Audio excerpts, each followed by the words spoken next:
I said in the headlines, a Chinese aircraft carrier group has sailed through the sensitive Taiwan Strait on its way to conduct a military drill in the South China Sea. The Shandong carrier group sailed through the narrow strait a day after a U.S. warship transited the same waterway. Taiwan said it had dispatched a number of warships and aircraft to monitor the movement of the Chinese fleet.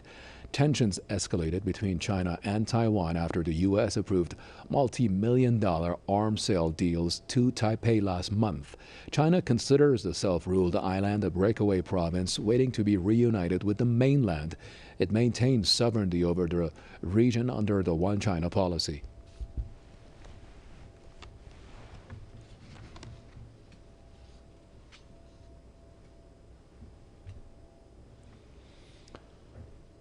Well, discuss this a little bit later. I'm going to bring in Mr. Fabrizio Goldoni. He's an analyst and commentator who comes to you via Skype out of Hong Kong itself. Sir, it's good to have you with us. Your understanding of this whole situation, please. Yes, my understanding is situation is, I can say, I will define as a delicate, because I would say not critical, but delicate. Because we know that the red line for China, the point that could trigger a kind of a military response is one of the three that I will explain as Taiwan could declare a kind of independence, or U.S. have the will to set up a military base, or option 3, and for me this one is the most delicate, if the Taiwan fleet open fire on a Chinese Navy. But this one could be by mistake, could be for provocation, and could be the start of a real conflict. But I am a little bit positive because Chinese foreign minister has stated clearly that Chinese people will never trigger a conflict. But in any case, they will not be afraid to engage in one of the enemy if they decide to start. The point is, be careful about the provocation in this moment. Mr. Goldoni, do you basically say that the possibility, I want you to get to get us the idea of the possibility of a military conflict, or at least the escalation. Just make no mistake, it was just a few days ago that the Pentagon gave out a report citing China as the forthcoming danger to that part of the world in the next 10 years. Yes, I'm pretty sure you also remember that. How do you square that with that report, given the fact that China doesn't step back?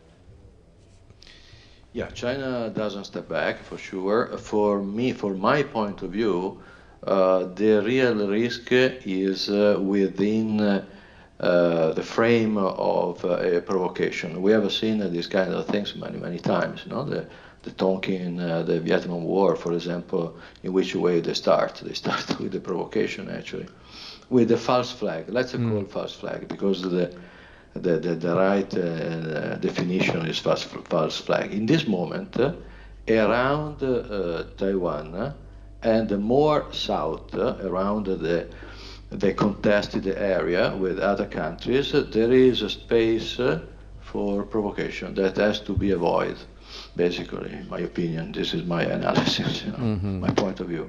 Well, I will say this, Mr. Goldini.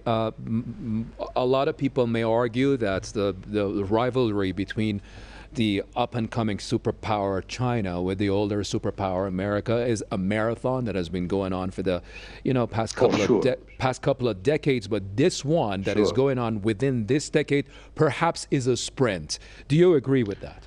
I agree, and I see another point, because this kind of a sprint, as you define, basically has been anticipated, but by don't forget, by the sanction, or let's call the war on duty, these kind of things.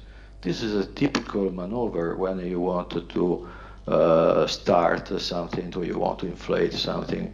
You start with these kind of things, And we have seen in the Second World War, for example, we have seen in many other areas, actually.